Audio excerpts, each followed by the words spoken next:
Salawat dan salam semoga dilimpah curahkan kepada Nabiullah Muhammad sallallahu alaihi wasallam beserta para keluarga, sahabat dan segenap umat yang senantiasa itba' kepadanya ila akhiril hayat nanti. Mudah-mudahan termasuk kita di dalamnya. Hadirin ikhwati man rahimakumullah, di dalam sejarah kita melihat fenomena orang-orang yang melakukan kesalahan. Ada iblis kan, sebagai makhluk pertama yang melakukan kesalahan. Kemudian Nabi Adam, kemudian beberapa nabi juga melakukan kesalahan. Itu faktanya. Apalagi yang bukan nabi. Ada Qarun, ada Fir'aun dan segala macam. Maka dalam kajian sejarah kita akan lihat satu analisa sederhana bahwa munculnya kesalahan, faktor utamanya adalah kerancuan dalam berpikir. Jadi hampir mayoritas kesalahan itu yang paling dominan adalah karena rancunya kemampuan berpikir. Jadi kerancuan berpikir. Dalam bahasa Imam Ibnu Qayyim al-Jauziyah disebut dengan syubhat. Ada dua penyakit manusia, satu syubhat, kenanya ke pikiran, yang kedua syahwat, kenanya ke nafsu syahwat. Jadi dua hal itu jadi penyakit kita sebagai manusia, sekaligus sebagai seorang muslim. Penyakitnya ya di syubhat atau di syahwat. Jadi syubhat masuknya ke akal, kalau syahwat ya ke nafsu gitu. Nah hadirin ikhwati rahimakumullah, kerancuan berpikir ini pertama kali dilakukan oleh iblis. Kemudian dilakukan juga oleh kadar-kadar iblis lah ya, baik kalangan jin maupun kalangan manusia, sehingga kesalahan demi kesalahan muncul di tengah-tengah kita sebagai seorang manusia. Misal saya ambil contoh, dari mana kemudian kita hukumi iblis ini kerancuan berpikirnya di mana? Ketika Allah Azza wa Jalla menciptakan Adam alaihi salam, maka ada perintah yang oleh Allah Azza wa Jalla, perintah ini wajib ditaati oleh siapapun makhluk yang sudah Allah perintahkan. Jadi Allah tidak menerima penolakan perintah. Karena sebagai Rabb, sebagai Ilah, sebagai Tuhan, itu pantang ditolak perintahnya. Kalau yang lainlah selain Tuhan, selain Rabb, selain Ilah, ada kemungkinan ditolaknya. Tapi kalau sudah bicara Tuhan, Zat Maha Pencipta segala sesuatu, pantang ditolak perintahnya. Dan ketika ditolak perintah Allah Azza wa Jalla, maka konsekuensinya jadi berat, sangat berat bahkan. Ketika Allah Azza wa Jalla menciptakan Adam, kemudian Allah perintahkan satu item sederhana perintahnya itu. Perintahnya bukan harus menjamu Adam, perintahnya bukan harus melayani Adam, perintahnya sederhana, hanya disuruh sujud. Maka poinnya bukan terletak pada konten perintahnya, terlepas perintahnya disuruh sujud kek, disuruh cium tangan kek, disuruh cium kepala kek, itu nggak jadi persoalan, Pak. Yang jadi entry pointnya adalah ini merupakan perintah yang pantang untuk ditolak itu. Adapun isi perintahnya misalkan wahai malaikat ambilkan air buat Adam, itu kan konten saja. Wahai malaikat cium tangannya Adam, wahai malaikat cium kepalanya Adam, itu konten saja. Dan tidak pernah jadi persoalan kontennya. Yang jadi entry point, yang menjadi pelanggarannya adalah ketika menolak perintah, apapun bentuk perintahnya. Logis nggak logis, mudah nggak mudah, ya harus taat. Kan itu konsekuensi kehambaan kita sebagai makhluk yang telah Allah ciptakan. Nah, hadirin ikhwati rahimakumullah, iblis punya logika berpikir, Pak. Dalam pandangan iblis, yang namanya menghormati itu adalah dari rendah ke yang tinggi. Itu baru namanya menghormati. Jadi makhluk rendahan harus bisa menghormati makhluk yang lebih tinggi. Itu konsep menghormati. Ya mungkin dalam konteks kita lah, dalam muamalah, menghormati itu kan yang muda ke yang, itu kan pasti berpikir. Orang miskin menghormati orang Hormat itu kan gitu. Karena kalau orang kaya ke orang miskin namanya bukan hormat tapi sayang gitu. Lebih cenderung ke sayang gitu. Orang kaya menyayangi miskin, orang miskin menghormati kaya gitu. Hormat. Nah hadirin ikhwati rahimakumullah, dalam logika iblis, hormat itu ya dari rendah ke yang tinggi. Persoalannya adalah Adam ini makhluk baru, Pak, yang belum punya pengalaman, yang belum punya track record. Sehingga dalam pandangan iblis ya harusnya dong lebih tinggian saya daripada Adam. Secara pengalaman saya lebih lama pengalamannya, secara umur saya lebih tua umurnya, ya harusnya saya lebih diunggulkan dong daripada Adam. Ini kerangka berpikirnya iblis, Pak. Ketika Allah perintahkan ya idqulna lil malaikatis judu li adama fasajadu, semua yang diperintahkan oleh Allah kecuali iblis. Ketika iblis sampaikan, Pak, jawaban iblis sederhana. Ketika ditanya oleh Allah Azza wa Jalla, Bapak bisa cek dalam surat Al-A'raf ayat ke-12. Ini kan dialog Allah dengan iblis. Allah nanya, Pak, ma mana'aka alla tasjuda iz amartuk. Kenapa kamu tidak mau sujud waktu aku perintahkan? Rupanya perintah nih dari Allah. Ini jelas perintah dari Allah. Kok kamu nggak mau sujud, nggak mau nurut? Jawaban iblis sederhana, ana khairum minhu, saya lebih mulia, lebih baik daripada Adam. Aturan Adam dong hormatin saya, bukan saya menghormati Adam. Kaitannya gini, Pak, misalkan kita lebaran nih, terus ada adik kita lah nggak datang ke tempat kita, terus istri kita ngajak, ya udah Bang kita datang aja ke rumah adik. Kira-kira jawaban kita apa, Pak? Adik adik nggak mau datang di Idul Fitri, Pak. Terus kata istri kita, ya udah Bang kita datengin aja si adik gitu. Adik kita maksudnya, Pak. Kira-kira kita jawabannya apa? Aturan juga dia yang datang, kan dia lebih mudaan, saya lebih tua. Itu kan aturan gitu kita yang bikin, Pak. Padahal dalam silaturahmi mau tua mau muda statusnya sama. Siapapun berhak dan punya kewajiban silaturahmi. Baik tua muda terus berdoa. Dalam kerangka hukum, walaupun secara etika memang masuk pasal yang muda ke yang tua. Nah hadirin ikhwati rahimakumullah, kerancuan iblis dalam berpikir ini salah. Kata siapa Adam itu tidak jauh lebih mulia daripada iblis. Kata siapa iblis itu pasti lebih mulia daripada Adam. Itu kata siapa? Itu kan kerancuan berpikir pribadinya iblis. Iblis punya hitung-hitungan matematika bahwa mulia itu harus tua, mulia itu harus punya banyak pengalaman. Itu definisi mulia dalam pandangan iblis. Maka Allah kasih bantahan, Pak. Allah bantah dengan satu kalimat indah di surat Al-Baqarah ayat 31-nya, kata Allah Azza wa Jalla, wa 'allama Adama al-asma'a kullaha. Maka Allah mengajarkan Adam nama-nama. Atau dalam bahasa sederhananya, Pak, Adam oleh Allah diberikan ilmu. Oke lah, iblis punya banyak pengalaman, tapi Adam punya ilmu. Walaupun ya pengalaman itu ilmu yang terbaik. Tapi kan legitimasinya ada di Adam. Legitimasinya ada di Adam, Pak. Petani itu, Pak, tidak usah kuliah S1.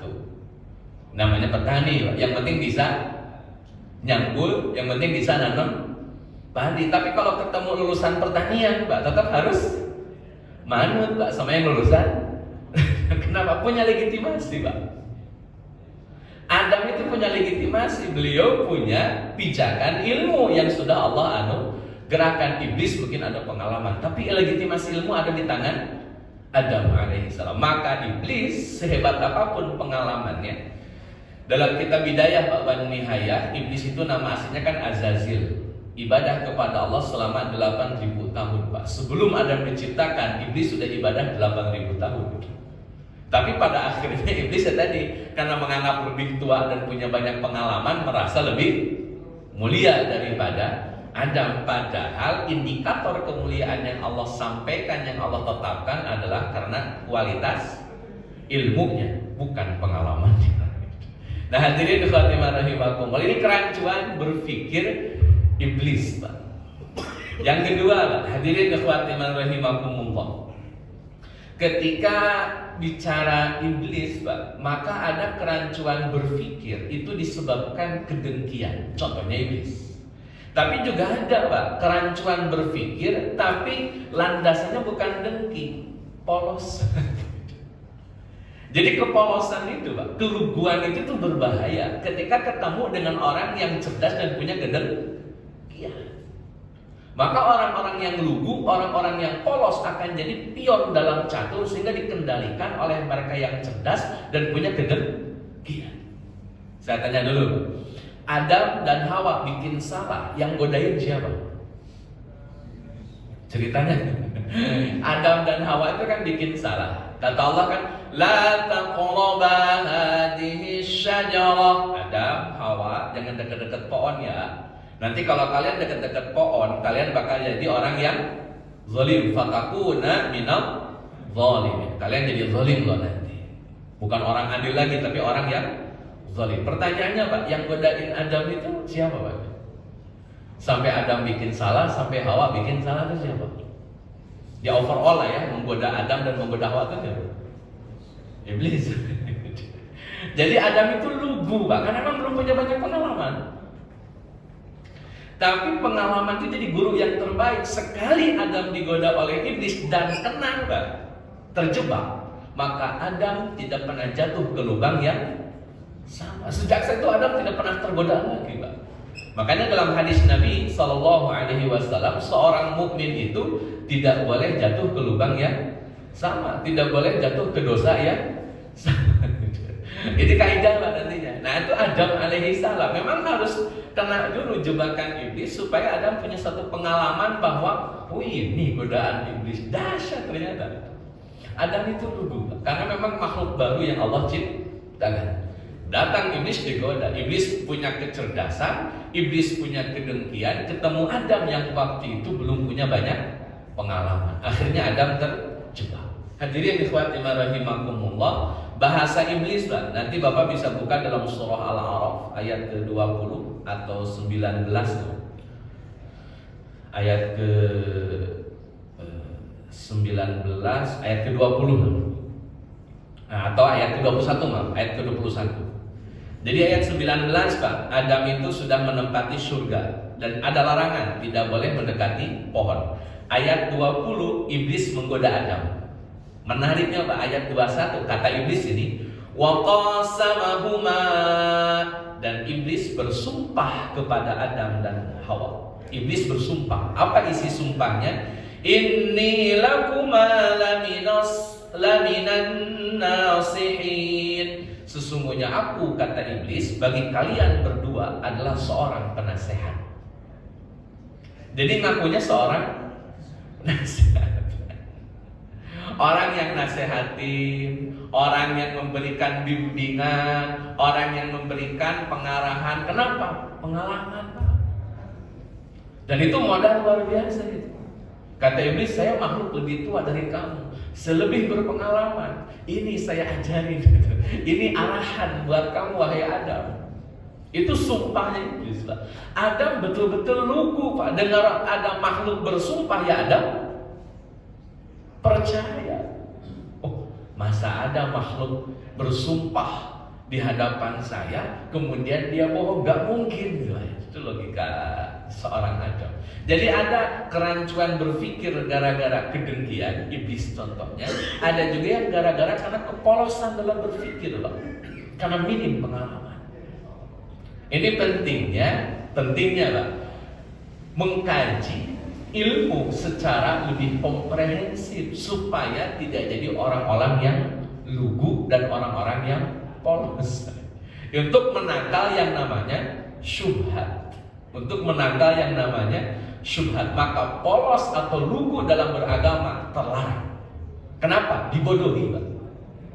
Dan kalau sudah dibodohi, resikonya ya kena dosa dua-duanya. Yang membodohi dosa, yang dibodohi dosa. Karena Nabi Adam pun setelah dibodohi oleh iblis, laknatullah alaih, beliau langsung mengucapkan redaksi doa, Pak, yang luar biasa. Dan doa itu sampai sekarang populer dan masih mungkin kita sering baca, sering kita panjatkan. Ada di surat Al-A'raf ayat 23. Nabi Adam alaihi salam memanjatkan doa yang tidak pernah putus-putusnya, tidak henti-hentinya sampai Allah menerima taubatnya Nabi Adam alaihi salam. Doanya, Rabbana zalamna anfusana wa illam taghfir lana wa tarhamna lanakunanna minal khasirin. Ini bicara kerancuan berpikir akibat kepolosan dan keluhuan seorang anak. Tetap harus taubat karena itu sebuah kesalahan. Maka sekali lagi, lugu dan polos dalam beragama terlarang, jadi dosa. Hadirin ikhwati rahimakumullah, seorang Imam Bukhari membangun bab pertama dalam kitab hadisnya Sahih Bukhari. Bab pertamanya adalah babul ilmi, bukan iman, bukan amal. Bab pertamanya babul ilmi, bab ilmu. Karena terlarang lugu, terlarang polos Pak dalam hal. Jadi harus ilmu. Itu Imam Bukhari Pak, sampai beliau bikin babul ilmi qablal qaul wal amal. Bab ilmu sebelum qaul dan sebelum amal. Itu Imam Bukhari. Yang mutaakhirin Pak, ulama kesenian lah, Imam Syafi'i rahimahullahu taala. Kata Imam Syafi'i gini Pak, kalau Allah hanya menurunkan satu surat, yakni surat Al-Asr, maka itu sudah mencukupi, kata Imam Syafi'i. Jadi nggak usah ada surat yang lain Pak, cukup surat Al-Asr. Surat Al-Asr Pak, awalnya kalimatnya gimana? Al-Asr wal asri, ya, itu Al-Asr Pak. Wal asri itu Al-Asr. Kata Imam Syafi'i, cukup satu surat Pak yang Allah turunkan, yang lain sudah selesai. Jadi surat Al-Asr diawali dengan kalimat wal asri. Kenapa? Karena di situ mengandung 4 poin, Pak. Poin pertama adalah babul ilmi. Poin berikutnya adalah amal. Poin berikutnya adalah dakwah, dan poin terakhir adalah sabar dalam dakwah. 4 poin. Itu penjelasan Imam Syafi'i. Dan penjelasan ini Pak dikutip oleh seorang syekh dari Arab Saudi yang sekarang jadi madhab satu-satunya di Arab Saudi, namanya Syekh Muhammad bin Abdul Wahab. Dimasukkan qaulnya Imam Syafi'i ini di dalam kitabnya. Nama kitabnya Salasatul Usul atau Usulus Salasah. Dalam kitab itu dimasukkan Pak statementnya Imam Syafi'i. Jadi kalau Allah nurunin surat Al-Asr itu sudah cukup. Karena di situ mengandung ilmu, amal, dakwah, dan sabar dalam dakwah. Nah, menjelaskan ilmu, kata Syekh Muhammad bin Abdul Wahab, ini disyarah oleh Syekh Utsaimin rahimahullahu taala dan juga Syekh Shalih Fauzan kalau tidak salah. Dua-duanya sudah diterjemahkan Pak, syarah Syekh Utsaimin dan syarah Syekh Shalih Fauzan. Ketika membahas ilmu Pak, Syekh Muhammad bin Abdul Wahab jelaskan ilmu itu ada 3. Ilmu yang harus dipelajari itu 3, yang wajib dipelajari. 1, ma'rifatullah, ilmu tentang Allah. 2, ma'rifatun nabi, ilmu tentang nabi. Dan ketiga, ma'rifah dinil Islam, ilmu tentang agama Islam. Itu 3 item ilmu yang harus dipelajari, Allah, nabi, dan juga agama Islam. Nah, kalau ini sudah dipelajari Pak, peluang besar untuk tidak lugu dan polos dalam memahami agama. Tapi kalau tidak dipelajari, kemungkinan bisa terjebak dalam keluguan dan kepolosan. Ini beberapa contoh ketika tidak komprehensif di dalam memahami ma'rifatullah, ma'rifatun nabi, dan ma'rifah dinil Islam. Ini kurang komprehensif. Saya kasih contoh. Hadirin ikhwati rahimakumullah, kita ingin mengenal Allah. Saya tanya dulu Pak, menurut kita nih Pak, syariat Allah itu pasti benar atau ada salahnya? Syariat Allah pasti benar atau ada salahnya? Jawabannya pasti benar. Pertanyaan saya Pak, samakah syariat, saya ulang, samakah syariat dan persoalan fikih dalam agama? Kira-kira sama apa beda? Saya ulang lagi Pak, syariat tidak mungkin salah, pasti benar. Kalau fikih Pak, itu produk manusia, bukan produk Allahnya. Maka persoalan fikih jangan dibaca seperti memahami, atau sebaliknya memahami syariat jangan dibaca dalam konteks fikih. Kita bedakan Pak antara fikih dan syariat. Ini mengenal Allah tapi dalam konteks produk hukumnya. Hukum yang Allah buat itu ada konteksnya syariat, ada yang disebut dengan fikih. Kenapa fikih kemudian disebut produk hukum Allah juga? Karena pada dasarnya Pak, hasil pemikiran manusia ya ujung-ujungnya adalah wahyu dari atau ilham dari Allah Azza wa Jalla. Kan akal manusia pastinya dari Allah juga. Hadirin ikhwatimah rahimakumullah, saya kasih contoh Pak. Urusan menutup aurat, syariat atau fikih. Sehingga menutup aurat tidak ada perbedaan pendapat di kalangan para, itu sudah finish Pak, final. Tapi ada persoalan fikihnya Pak, syariat tapi mengandung persoalan fikihnya. Apa persoalan fikih? Satu Pak, batasan aurat itu fikih, bukan syariat. Contoh Pak, bagi perempuan wajah dan telapak tangan boleh kelihatan atau tidak boleh kelihatan. Itu persoalan fikih, pasti ada perbedaan Pak itu.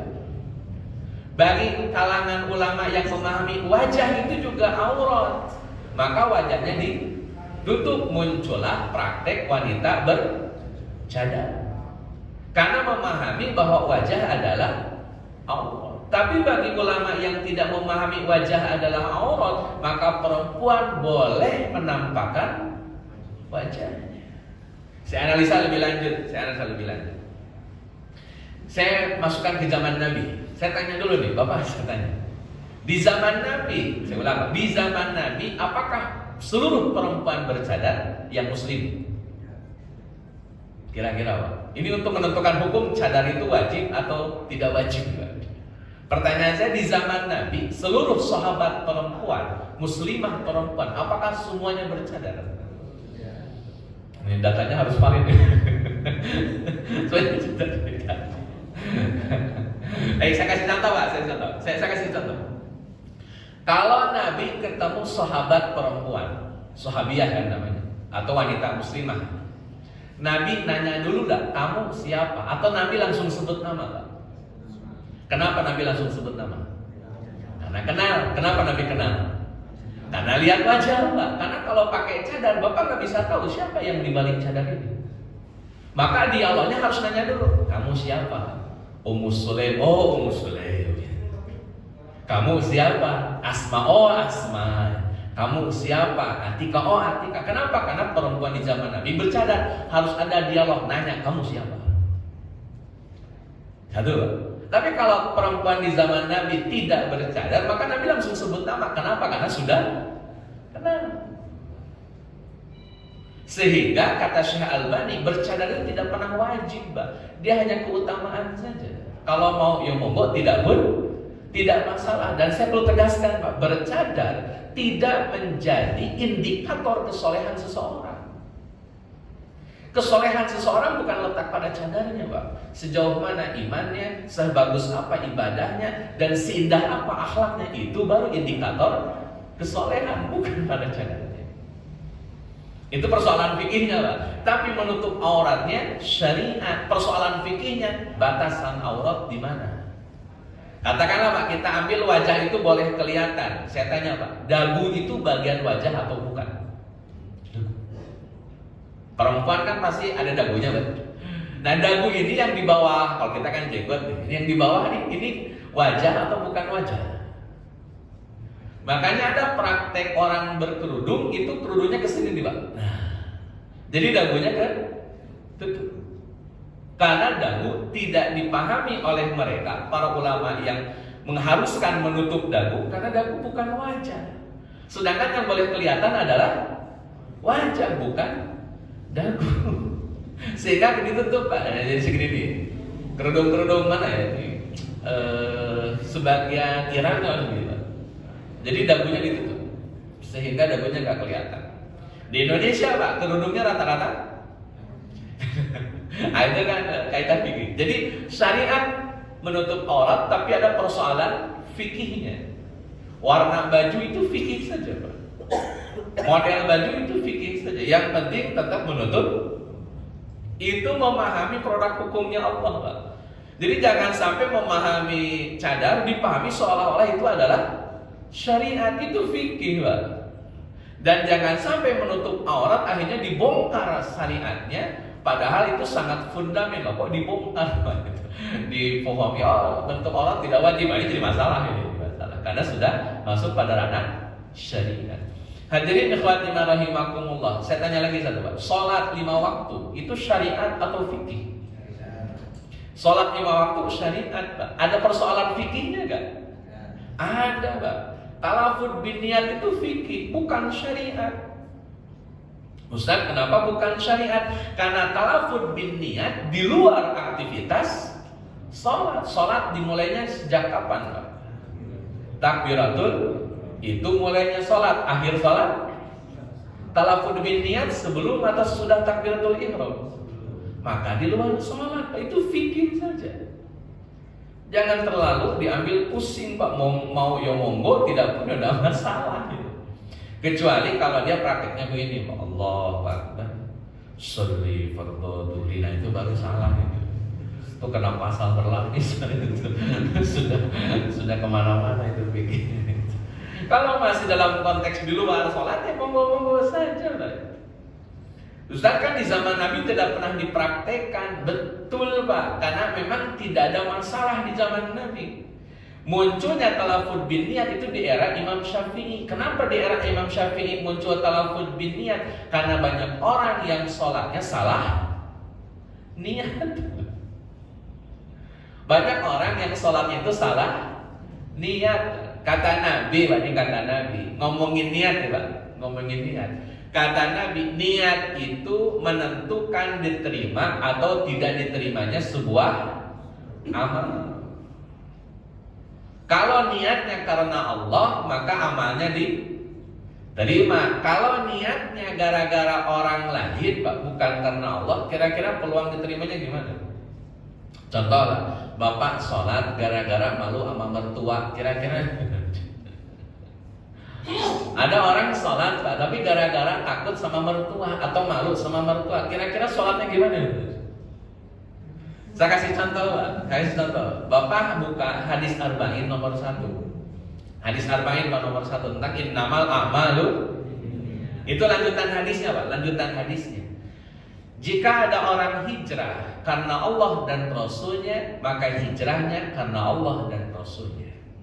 Jika ada orang hijrah gara-gara dunia, Allah akan berikan. Jika ada orang hijrah gara-gara perempuan, Allah akan nikahkan. Tapi jangan harap dapat pahala dari Allah. Kenapa? Hijrahnya bukan karena Allah dan Rasulnya.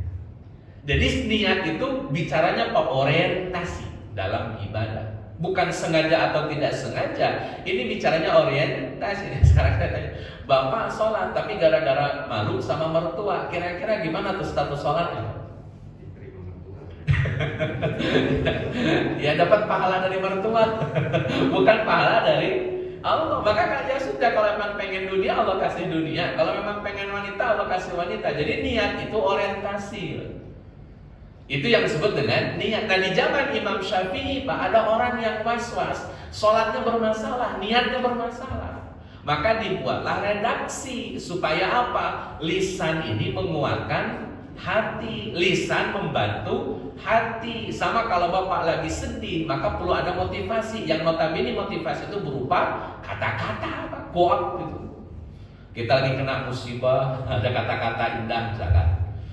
Tidak peduli seberapa kali jatuh.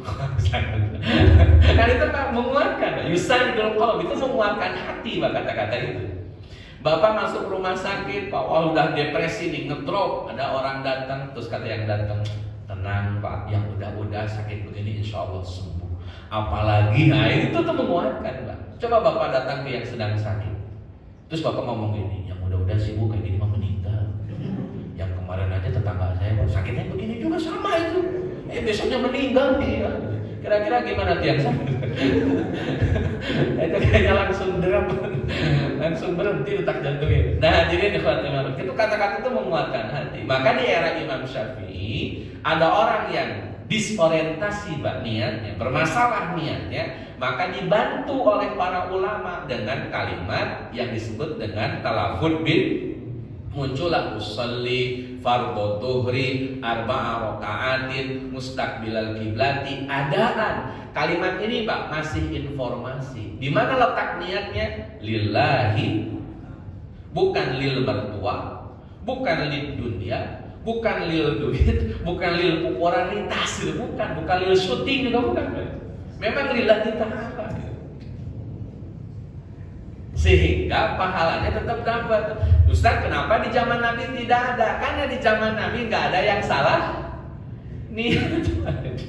Kasusnya nggak ada, Pak. Bapak mau nuduh Nabi salah niat, harus usolli fardhu dhuhri nabinya.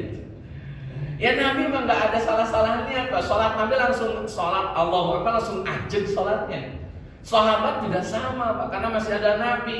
Salat mereka masih terjaga. Di era Imam Syafi'i sudah jauh dari Nabi. Muncul fenomena orang-orang kemudian salat tapi niatnya salah. Maka persoalan talafud bin niat itu bukan urusan syariat, itu urusan fikih. Kata Imam Syafi'i dalam kitab Abdurrahman Al-Jazairi, nama kitabnya Madahibul Arba'ah, perbandingan 4 madhab, komparasi atau muqaranah, ya, perbandingan 4 madhab. Kata Syekh Abdurrahman Al-Jazairi, kata Imam Syafi'i, bagi hatinya yang was-was, ada orientasi selain Allah, lafadzkan niat untuk memastikan bahwa niatnya karena Allah. Tapi kalau hatinya lempeng Pak, memang sejak awal lillahi ta'ala, ya gak perlu melafadzkan niat, selesai.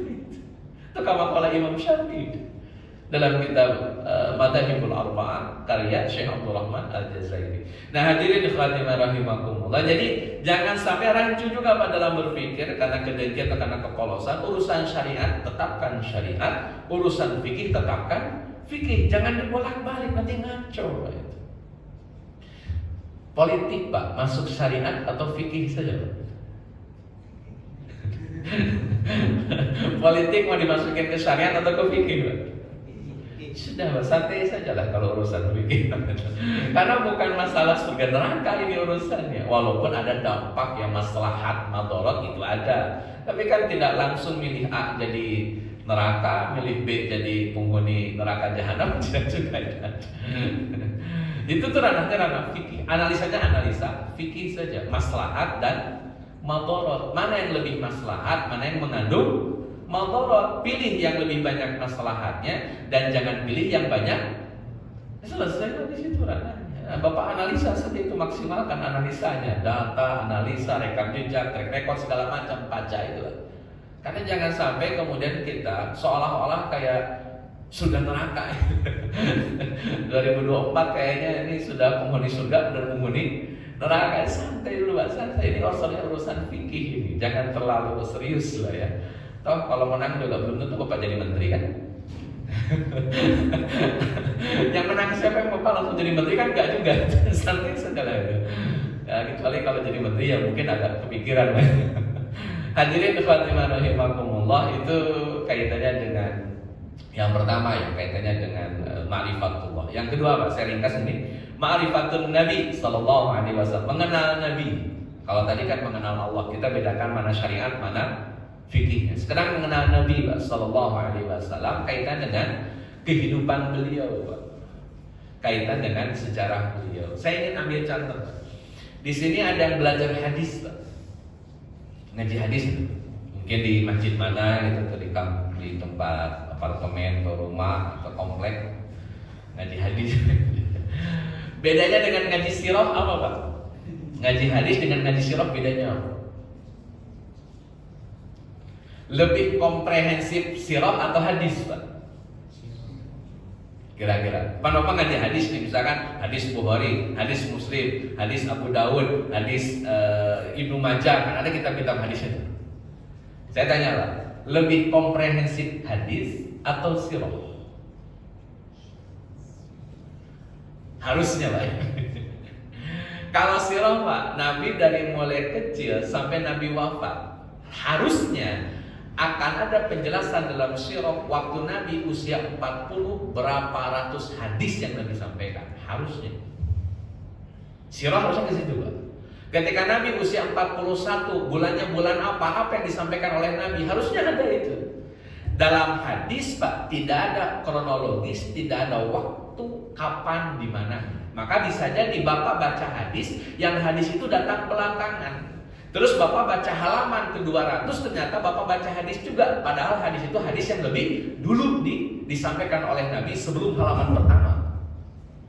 Sehingga dalam bacaan hadis Pak, ada kerumitan, mana yang datang duluan, mana yang datang belakangan. Kalau baca hadis Pak, tanpa background sejarah, kurang lebih gini Pak. Dalam hadis, pernah tanya seorang ustadz ya, dulu waktu saya ngaji. Ada hadis Pak, kalau orang Islam ketemu orang Yahudi, itu orang Yahudi harus dipepet Pak. Hadisnya begitu. Kalau kita ketemu orang Yahudi di satu lorong Pak, di satu jalan, maka Yahudi harus dipepet. Jangan dikasih jalan, jangan dikasih ruang buat jalan. Pokoknya kita pepet Pak. Itu hadisnya. Pertanyaan saya Pak, Bapak baca hadis ini prakteknya gimana? Bapak ketemu orang Yahudi, Bapak pepet. Masalahnya dia bawa senjata Pak. Malah kita yang lemos malah. Maksudnya gini Pak, membaca hadis ini coba buka background sosialnya. Kapan Nabi sampaikan itu? Di mana Nabi sampaikan itu? Itu penting Pak. Kenapa tidak boleh memahami hanya sebatas teks? Karena teks tidak turun tanpa makna, tanpa ruang dan waktu. Teks itu Pak tidak turun di ruang hampa. Ada persoalan sejarah di situ yang harus dibaca. Jadi kalau kemudian orang baca teks tanpa memahami sejarah, ngaco pemahamannya Pak. Karena tidak tahu ini teks kemana nih arahnya. Ini teks kemana nih penggunaannya di zaman Nabi. Ini teks dipakainya untuk apa di zaman Nabi. Kalau orang nggak tahu itu gimana mau memahami Quran dan Sunnah Pak. Maka banyak orang yang mengaku memahami Quran Sunnah tapi historis. Akhirnya bingung menerapkannya, malah terkesan kaku. Karena tidak memahami konteks sejarah. Itu Pak, makanya kajian hadis bagus, tapi lebih bagus dipahami juga asbabul wurud untuk memahami konteks sejarah kapan hadis itu disampaikan. Biar kita lebih punya komprehensif di dalam memahami agama. Terakhir Pak, ma'rifah dinil Islam, ma'rifah atau mengenal agama Islam. Hadirin ikhwati rahimakumullah, kaitan dengan agama Islam Pak, kita kan selalu fokusnya sholat, puasa, zakat, dan haji. Kira-kira Pak, sejauh ini nih yang Bapak tahu, umat Islam di dunia makin nambah makin kurang. Oke lah, dunia kejauhan Pak, di Indonesia lah. Persentasenya saja lah ya. Antara dulu dengan sekarang Pak, presentasi umat Islam naik turun. Ini harus pakai data Pak. Bapak cek nih umat Islam di Indonesia Pak, jauh tahun misalkan tahun 1980 itu berapa persen dibandingkan dengan sekarang berapa persen. Hadirin rahimakumullah, atau pertanyaan gini lah, di seluruh dunia Pak, agama yang terbesar di dunia itu agama apa? Ayo Pak, seluruh dunia nih, agama terbesar itu agama? Pakai data Pak tapi. Bapak cek di Google ya, Kristen Pak. Itu agama terbesar di dunia. Yang kedua runner up baru agama Islam. Baru selebihnya ya agama Hindu, Buddha dan lain-lain. Yang paling tinggi itu agama Kristen. Itu terbesar di seluruh dunia. Eropa, Asia tuh banyak yang kemudian beragama Kristen. Nah hadirin rahimakumullah, di zaman Nabi Pak ada suatu kebiasaan menyampaikan Islam hitungan menit langsung masuk Islam. Di zaman Nabi ini Pak. Hari ini Pak kita ngomongin Islam panjang kali lebar, belum tentu orang masuk. Kira-kira persoalannya di mana? Kok bisa kayak gitu? Ternyata Pak, kalau kita belajar sejarah, Nabi itu ketika menjelaskan Islam, ketika Bai'ah Aqabah 1, nanti Bapak cek Pak, Bai'ah Aqabah 1, itu konten Islam itu cuma 6 Pak. Konten Islam cuma 6. Kata Nabi begini, ini Bai'ah Aqabah 1, isinya adalah 1, tidak boleh syirik. Ini fundamental. 2, tidak boleh membunuh. 3, tidak boleh berzina. 4, tidak boleh mencuri. 5, tidak boleh berbohong. 6, tidak boleh berkhianat kepada Nabi. 6 6 item ini adalah Islam di zaman Nabi periode Mekah. Sehingga ketika Nabi ketemu orang, Nabi cukup bilang begini, kamu mau gak masuk agama yang di agama itu tidak boleh membunuh, di agama itu tidak boleh mencuri, di agama itu tidak boleh berzina, di agama itu tidak boleh berbohong, di agama itu tidak boleh berkhianat. Kamu mau gak masuk agama itu? Orang berpikir bagus nih agama gitu. Sehingga orang-orang Madinah hanya hitungan menit ngomong sama Mus'ab bin Umair. Kata yang diajak ngomong oleh Mus'ab bin Umair, Mus'ab itu duta Islam yang Nabi utus. Kata orang-orang yang diajak oleh Mus'ab, demi Allah indahnya agama ini. Karena agama yang digambarkan Pak, betul-betul agama yang memberikan kedamaian, agama yang memberikan kenyamanan. Tidak ada pembunuhan, tidak ada pencurian, tidak ada perzinahan, tidak ada bohong, tidak ada pengkhianatan. Agama mana yang kemudian akan dianggap, orang mana yang akan kemudian menganggap ini agama yang buruk? Islam itu agama yang baik. Nah baru setelah Nabi ke Madinah, baru konteksnya ditambahin Pak. Ada sholat, puasa, zakat, dan haji. Tapi awal Nabi mendakwahkan Islam itu dulu kontennya. Kita ini mau ngajak orang masuk Islam Pak, langsung diajak taraweh. Tarawehnya ya 23 rakaat dan bacanya panjang-panjang. Kan dia ngeluh langsung. Kalantarnya Pak, yang kemarin bacanya surat apa? An-Naml. An-Naml artinya apa? Semut aja panjang ayatnya. Besok rencana apa yang dibaca? Al-Fil. Malam kemarin aja An-Naml panjang, apalagi Al-Fil. Artinya apa namanya? Gajah.